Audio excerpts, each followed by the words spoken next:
네, 안녕하세요. 여러분들 반갑습니다. 금융과 에너지 업종을 누구보다 쉽게 알려주는 대기업 멘토 권혁철입니다. 오늘 캡스톤 파트너스라는 기업을 리뷰해 보도록 할 텐데요.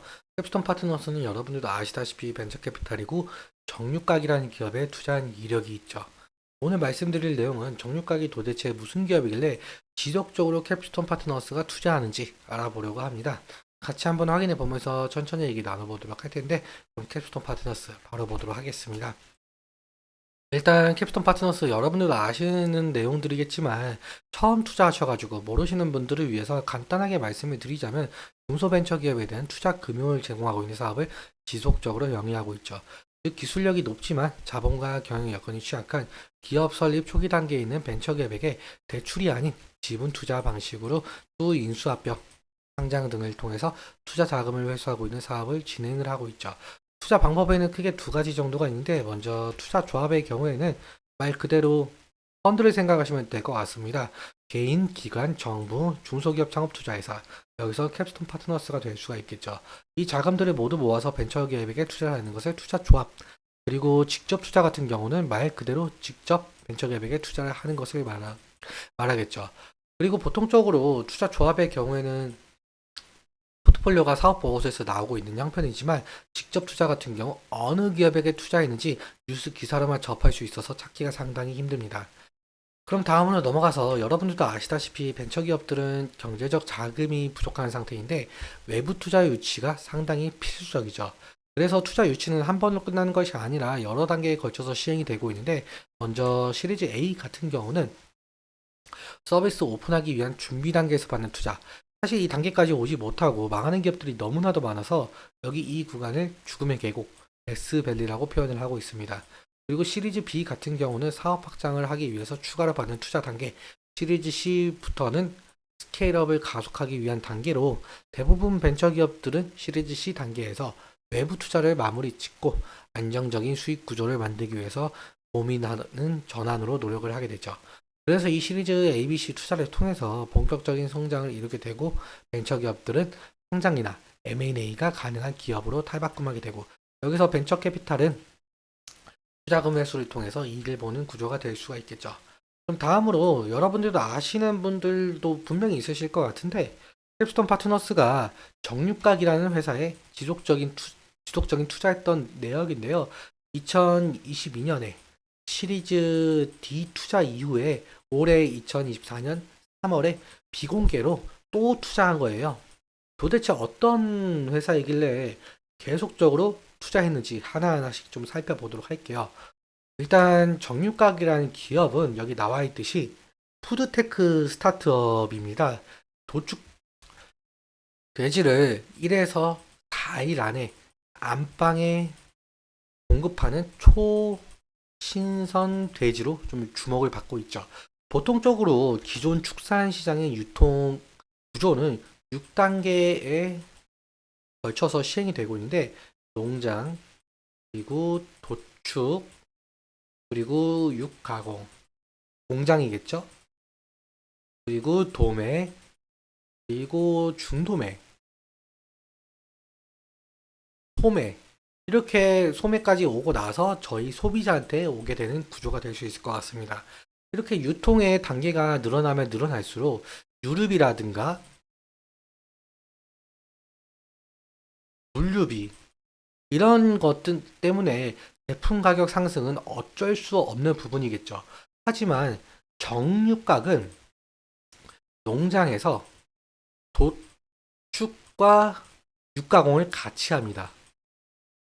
그리고 바로 소비자 이 3단계 과정으로 간소화하면서 제품 가격을 싸고 신선하게 공급을 하게 되는 거죠. 이게 홈페이지를 운영하는 형태여서 사실 이커머스 형태로 봐도 무방한데요. 그렇다면 정육각이라는 기업은 이커머스의 모멘텀을 알아보는 것이 상당히 중요할 듯 싶습니다. 사실 물가가 오르면 오를수록 이커머스는 반사이익이 날 가능성이 커지는데요. 앞서 말씀드린 유통 과정들이 간소화가 되면서 제품 가격이 낮아지기 때문이죠. 실제로 지금 저희가 흔히 쓰는 쿠팡이나 테무, 알리와 같은 이커머스를 왜 활용하냐고 물어본다면은 대부분 값이 싸니까 라는 대답이 먼저 항상 나오게 되죠. 그래서 이커머스 시장이 커지면 커질수록 정육각도 각광받을 가능성이 있는 것 같습니다. 또 다른 모멘텀은 한국 1인 가구 비율입니다. 사실 여러분들 그 한국 1인 가구 비율이 늘어나는 뉴스는 종종 접하셨을 겁니다. 이렇게 표만 봐도 이렇게 늘어나는 부분을 좀 볼 수가 있는데 국내 1인 가구 쇼핑 형태별 비율이 온라인이 53%를 좀 차지해서 오프라인에 비해 약 7% 높은 것을 볼 수가 있죠. 이는 1인 가구는 저렴한 가격과 소량 구매를 고려한 적절한 구매처가 온라인이라서 그러는데 오프라인 같은 경우는 저렴한 가격을 찾으려면 이곳저곳 찾느라 시간도 허비하고 좀 더 편리한 온라인을 찾게 되는 거죠. 그렇다면 앞으로 1인 가구 수가 늘어나는 만큼 온라인 소비율도 늘어날 것이고 정육가게 매출도 오를 가능성도 있을 수 있을 것 같습니다. 실제로 전 세계적으로 이커머스 시장 규모는 더욱더 커지고 있는 모양새인데요. 2026년에는 16조 4천억 달러로 성장할 전망인데 현재 사람들은 오프라인에서 물건을 사는 것보다 마우스 클릭 한 번으로 배송되는 이커머스를 활용하기 때문이죠. 이렇듯 정육각이 각광을 받을수록 초기부터 투자한 캡스톤 파트너스도 각광을 받을 가능성이 상당히 높을 것으로 보이고 있습니다. 그럼 차트 한번 살펴보도록 할게요. 차트를 보시면 사실 초기 상장 이후 특별한 이슈 없이 하락을 진행을 했고 그리고 투자사 리튼의 이슈로 상승했던 모습을 보여줄 수가 있죠. 그 이후에 다시금 투자사 파두의 영업이익 악화로 하락세를 지내고 다시금 살짝 디벡스 이슈로 약간의 상승의 모습을 보여줬는데 사실 지금 횡보하고 있다라고 봐도 무방할 것 같습니다. 그래서 결국 캡스톤 파트너스는 어느 기업에게 투자를 하고 그 기업의 이슈로 인해서 주가 변동성이 있을 가능성이 높겠죠. 그래서 캡스톤 파트너스의 중요 투자 포인트는 어디에 투자했는지를 알아보는 것이고 일단 오늘 같은 경우는 4,765원에 마감을 되었고 그리고 3일선, 5일선, 11선, 21선 이평선이 수렴하고 있는 모양새인데요. 지지라인 같은 경우는 지금 과거에도 지지를 받았던 구간인 4,400원에서 4,500원 사이로 볼 수가 있겠고 만약에 이탈 시에는 리스크적인 관리가 필요하겠죠. 상승 시에는 지금 저항대 부근이 과거 기간주 조정이었던 부근 이 부근하고 그리고 윗꼬리가 달렸던 부분 5,500원대일 가능성이 상당히 높을 것 같습니다.